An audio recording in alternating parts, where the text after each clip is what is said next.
Senhor presidente, deputado Marcelo Disseu Dino, senhora deputada, senhor deputado, cidadãos que nos assistem pela TV Alerj, nos seguem pelas redes sociais, imprensa aqui presente, trabalhadoras e trabalhadores desta casa, cidadãos e cidadãs ainda nas galerias do plenário Barbosa Lima Sobrinho. Senhor presidente, passo a ler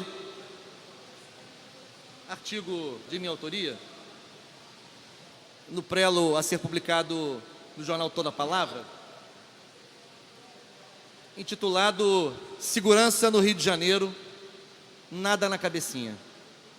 Sem ter apresentado em 4 meses de governo sequer um esboço de política pública na área de segurança, o governo Witzel segue bravateando e repetindo com mais intensidade a lógica fracassada das últimas décadas.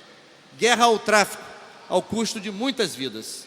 Por um lado, vidas de policiais, tratados como heróis no discurso oficial, mas na prática desvalorizados e colocados como bois de piranha em sucessivos confrontos letais, sem planejamento meticuloso, informação precisa ou tecnologia adequada, vale dizer, sem foco na inteligência policial.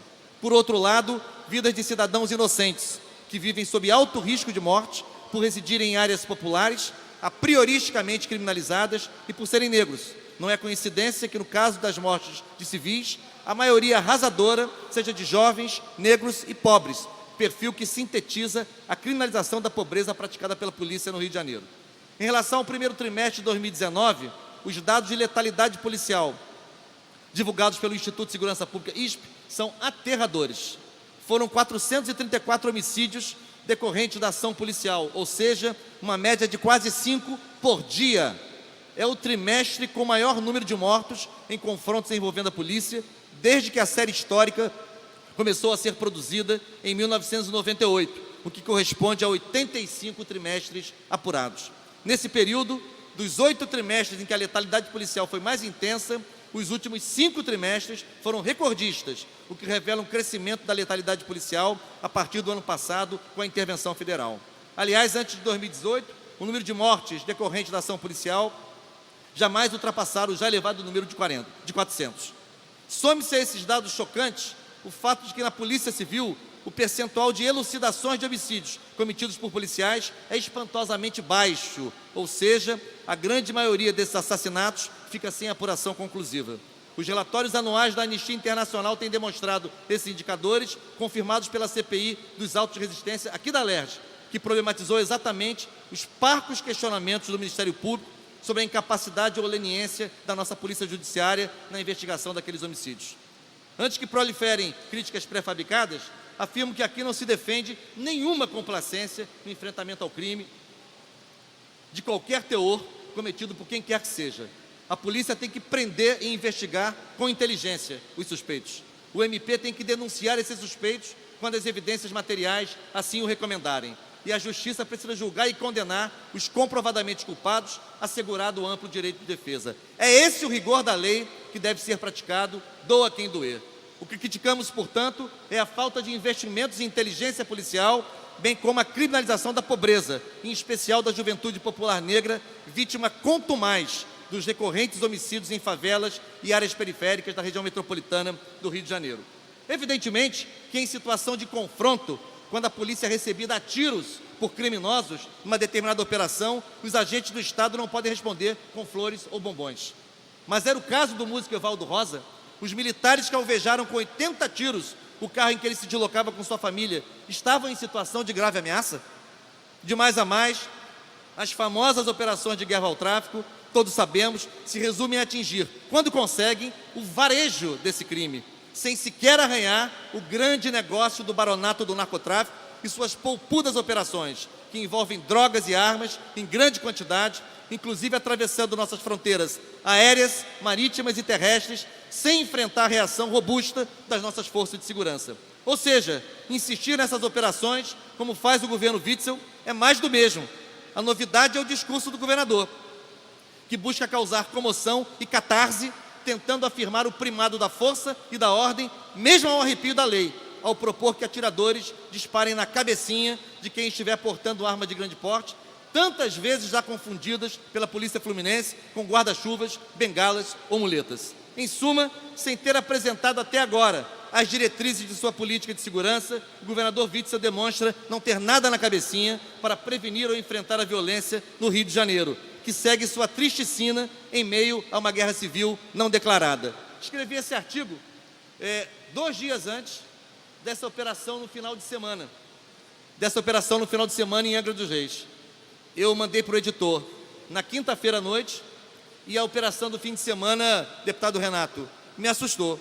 Em primeiro lugar, pelo vídeo estilo Porta dos Fundos, protagonizado pelo governador, a meu ver um vídeo inclusive autopromocional, mas pior do que isso, mais grave do que isso, o governador participando de uma operação policial, como se policial,